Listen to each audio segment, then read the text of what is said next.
সেনাবাহিনী গত 27 মে একটি বিশেষ অভিযান পরিচালনা করে কুষ্টিয়া জেলা থেকে শীর্ষ তালিকাভুক্ত সন্ত্রাসী সুব্রত বাইন ওরফে ফতে আলী ও তার ঘনিষ্ঠ সহযোগী মোল্লা মাসুদ ওরফে আবু রাসেল মাসুদকে গ্রেফতার করে। পরবর্তীতে তাদের নিকট হতে প্রাপ্ত তথ্যের ভিত্তিতে হাতিরঝিল এলাকা থেকে সুব্রত বাইনের অপর দুই সহযোগী শুটার আরাফাত এবং শরীফকে 5টি অত্যাধুনিক বিদেশি পিস্তল, 10টি ম্যাগাজিন, 53 রাউন্ড অ্যামিনিশন ও একটি স্যাটেলাইট ফোন সহ সেনাবাহিনী গ্রেফতার করে। উল্লেখ্য যে সুব্রত বাইন এবং মোল্লা মাসুদ সেভেন সিস্টার সন্ত্রাসী দলের নেতা এবং তালিকাভুক্ত শীর্ষ সন্ত্রাসীদের অন্যতম।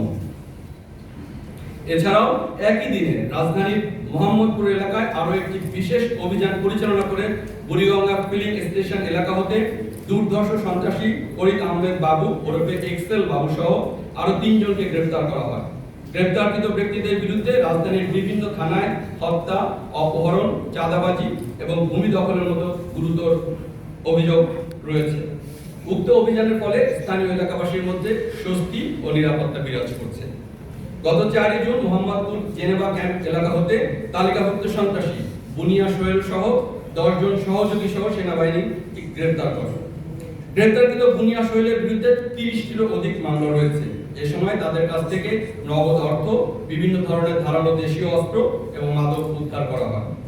গত 5 জুন কক্সবাজার জেলার মাঝিরকাটা এলাকায় কুখ্যাত শাহিনুর রহমান ওরফে শাহিন ডাকাতকে তার 2 জন ঘনিষ্ঠ সহযোগী সহ গ্রেফতার করা হয়।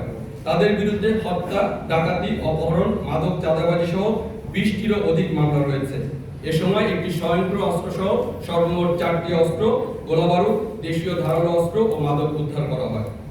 গত 6 জুন কুষ্টিয়া জেলার দুর্বাজার এলাকায় একটি বিশেষ অভিযান পরিচালনা করে শীর্ষ সন্ত্রাসী জাহাঙ্গীর কবির লিপ্টন সহ 4 জনকে গ্রেফতার করা হয়।